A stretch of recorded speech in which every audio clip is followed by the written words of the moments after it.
Hey y'all, it's Mandy, the Sleep Nana, and this is my week 9 and 10 update since having my tummy tuck, vessel repair, and lipo of the flanks. And before I go any further, y'all, let me just say I am aware of how my hair looks. I had this bright idea that this morning I was going to do all the things that I needed to get done upstairs, including my hair touch up, my makeup, and then come down for coffee. Well, clearly I have no business doing anything before coffee. I think my eyebrows might even be on sideways, or at least wonky. It looks like one is darker than the other. Again, from now on, I've learned my lesson today. Coffee first. I feel like I look like Bette Midler in Hocus Pocus, where her hair goes out like that and down. Speaking of Bette Midler, I'm from West Virginia, so you bet. If y'all wondering about that, go ahead and Google what she said about us.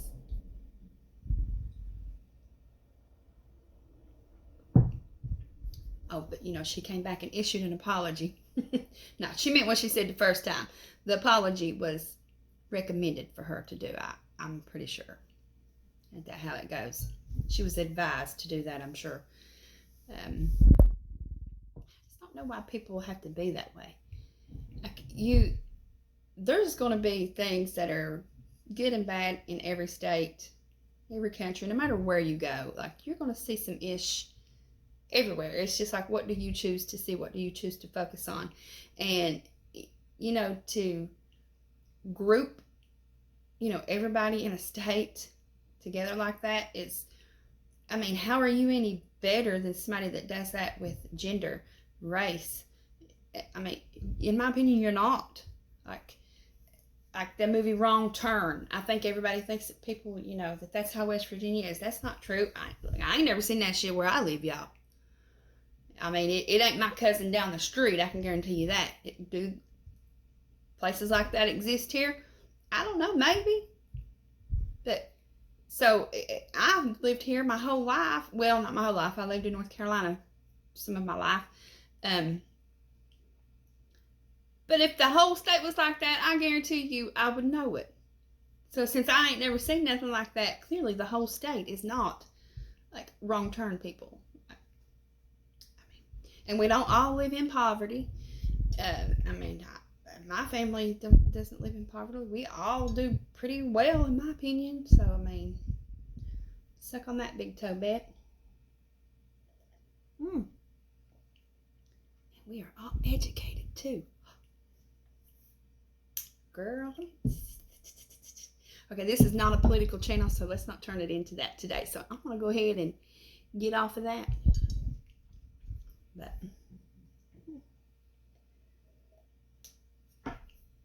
almost hurrah for Bet. Okay, moving along. Oh, Nana's going to get herself in trouble today. Okay, this is my week 9 and 10 update since having my plastic surgery. Pretty sure it's weeks 9 and 10. If I'm wrong, I'll correct myself. But not a whole lot has changed, and I think I'm, actually out far enough to where things are not going to be changing from week to week. So I'll probably start giving you these plastics updates every 2 weeks. Maybe that's not my reasoning for today. The reason I'm doing it today is, I'll just be honest, I just got sidetracked, got busy, and didn't get the chance to sit down and make individual week 9 and individual week 10, so put them together. My plan for today, which is why I, did all the things and then coffee, was to give you some pictures of my swelling that I experienced throughout the day. So I'll be inserting pictures at the end of the video, and the reason why I'm going to post them at the end of the video is because, obviously I've not taken them all yet. So I already took my morning pictures, and that was before coffee, before workout, before cleaning, and all the things. So I'll take more after I work out, which I'm going to be doing after I finish talking talking with you guys. And then I'll take more tonight after I have dinner, before bed, and all that jazz, and show you, the difference and how I experience swelling throughout the day. And keep in mind, I have not been wearing compression since, I'm thinking, week 3. Now, I'm not telling you to do that. You do what your plastic surgeon has told you to do. Even though I didn't, I'm not telling you not to. I'm just speaking on my personal experience and preference for myself and how I feel, I'm doing best for myself. Sorry guys, I know y'all felt that little earthquake. That was my knee on the table, by the way. I got an itch. I just felt like I was experiencing more discomfort and pain with the compression. So I thought, either I'm going to experience this pain and discomfort from, squeezing my organs together and putting them in places where they probably ain't supposed to be, or discomfort from swelling. It's like, pick your struggle. So I picked. I don't believe, again, this is just me, my opinion, and what I'm doing for myself. I don't believe that wearing a faja 23/7, 22/7, whatever, is going to change my end result. I think it was helping with swelling in the area that was being compressed, yes. But I also think that, at some point, I was going to stop wearing compression anyway, and I feel like that, swelling was going to be, happening, whether it happened at 3 weeks, 3 months, 6 months, because, I just felt like my body was going to react to stopping the compression at some point or another, no matter when that time was. It, I felt like I was going to experience swelling. Maybe for a shorter amount of time, if I would have wore the compression longer, I don't know. But I chose to stop wearing it, and I don't regret that decision. I feel better, actually, and I don't feel like I'm experiencing any major swelling that I would not have experienced with compression at the end of the day or whatever. But I was having this swelling in other places that wasn't being compressed, like my thighs, my hips, up here, my upper back, my arms, even my face. Like basically everywhere that wasn't being compressed, I was having swelling periodically. So for me personally, I just felt like, hey, this shit is going to go somewhere, because I'm swelling faster than my body can push it out through sweat, through urine, through number 2, whatever you call it. I mean, I try to watch my mouth when I can, but that's the PG version from Nana. So yeah, I just felt like, because that is your body's response to a trauma, one of your body's responses, and I just felt like, it's inevitable, what's going to happen. So yeah, that's the decision that I made for myself, and I'm fine with it. Is the swelling uncomfortable? Heck yeah, it is. It for sure is. But so is that damn binder, y'all. Now, will I ever wear compression shapewear? Again, I'm sure I will with certain outfits. I will wear shapewear. I wore shapewear before tummy tuck. Look, I was about the shapewear. Sorry, stumbling over my words and biting my tongue, but it's because I haven't had coffee yet, y'all. That's what it is. But I mean, yeah, I was all about the shapewear. But even before surgery, after having it on for so long of a period throughout the day, it got uncomfortable. So yeah, I don't regret my decision to stop wearing it. My plastic surgeon told me to wear it for a minimum of 3 months. I did not, obviously, but I just feel like, again, that I would have had the same experience, basically, is what I'm trying to say. So, scar is still looking about the same. No, let me take that back. It actually looks a little darker, like reddish now. And if I'm wrong, feel free to correct me in the comments. I think that's like one of the stages that, incision goes through. Like it gets darker before it gets lighter or redder or whatever. I have incision scars from surgeries, but I'm gonna be honest with you, I never really paid them any mind before. Excuse me. I've had abdominal surgeries, but y'all, my stomach was such a mess.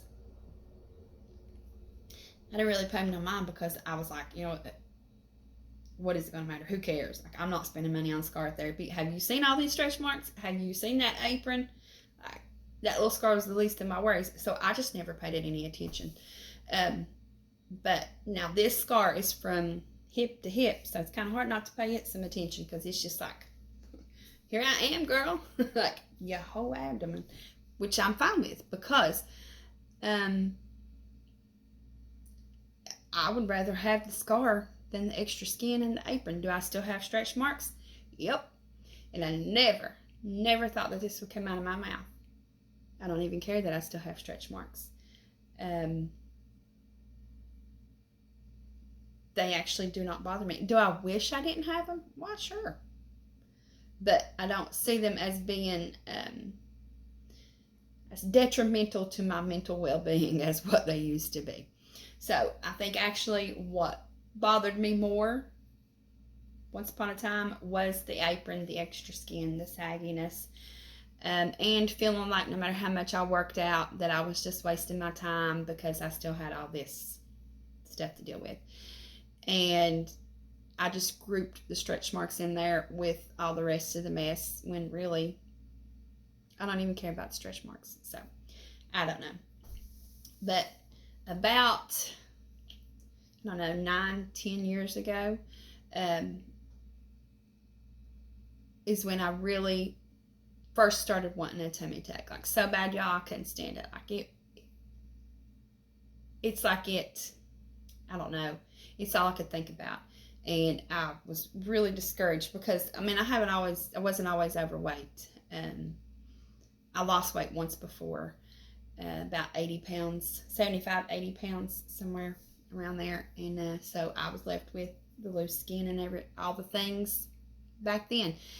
And so I knew that was going to be a thing again after weight loss surgery. And I think that's one of the reasons why I really didn't get into the mindset that I thought I would get into, or that I see everybody else getting into, all the excitement about losing weight, this and that. Now, don't get me wrong, I'm thankful and grateful and glad that I did, but I already knew how I was going to feel about the apron, and what I was going to be left with due to past experiences. So, but here I am, post tummy tuck, and I still feel like, oddly, that it just hasn't set in, that it really happened.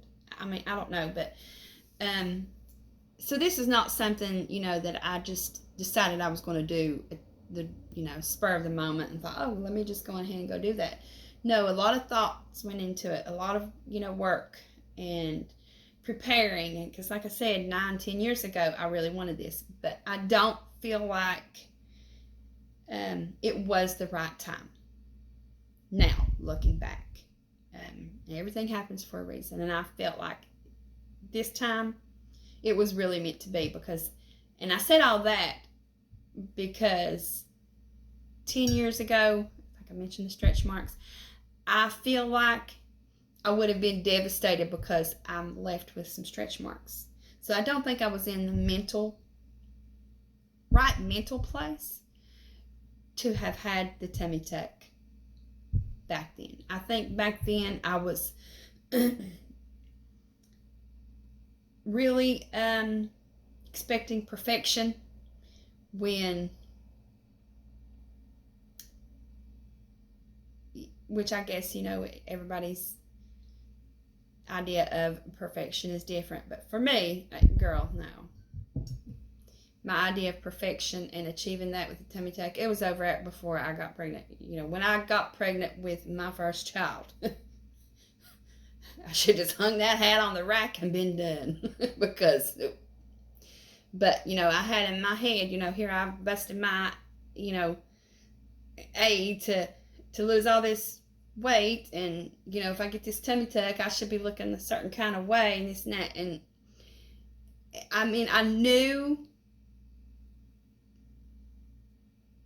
but yet I still think, I mean, I knew some things back then is what I'm trying to say.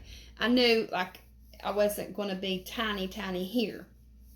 And I said that to the plastic surgeon that I consulted with back then. I was like, no, I know, like I used to weigh 115 pounds. I have a large rib cage. I know that that's going to stick out. But back then, I would have expected not to have a stretch mark after dropping that much money. I would have been like, you better get all of them off of there. And I would have been just unrealistic about that. But now I'm just like, look, I got to pick a struggle, okay? And the stretch marks are the least of my worries. Just get all that mess gone. I'm tired of sweating underneath there. I'm tired of it getting in my way, you know, when I'm trying to do my yoga and just running. I feel like it's flapping everywhere. I got to tie it down to my thighs with, you know, something binding me from here to there. I'm tired of it. I'm getting older. I'm having these hot flashes. I don't want to be wearing extra layers of stuff just to keep, you know, somebody that might be on, you know, the bicycle beside of me hearing my apron slap my top of my thigh. I'm over it. So I feel like, you know, then it wasn't time. Now it was my time, y'all. It was my time. So I'll finish this coffee. Give it a minute to settle. My routine is kind of like I walk a mile, then I lift weights, and then I'll walk another mile. And then at the end of the day, if I can squeeze it in, I'll walk a third mile. That third mile don't always happen. It just works better for me breaking it up because of timing, really. I don't have that much time that I can just do all that together. I do work from home. I set my own schedule and this and that. But I run my home like it's my job too, because I'm here and, you know, I just take it upon myself to do that. So, said all that to say, thank you for watching. Stay tuned for more updates. Keep watching to the end of this video to check out the progression of my swelling throughout the day. Sorry, you hear my dog barking now. Go ahead and hit that subscribe button. I'll give you a second. Go ahead and do that now. Thank you. Go ahead and give this video a thumbs up too, because that really helps my channel. And go ahead and click that little bell that you see there, and that way you'll never miss an update when I bring you stuff like this, my VSG updates that I will be getting back into shortly. The reason why I haven't been doing those is because of, you know, my weight fluctuations with the swelling, with the tummy tuck, and I just didn't feel like I could come in with an accurate update. But I'm going to go ahead and do that, and kind of probably, I don't see any way around not intertwining the two. So I'll be working on that, hauls and all the things. So yeah, thanks for watching, and I will be seeing you guys soon. Hope everybody's well.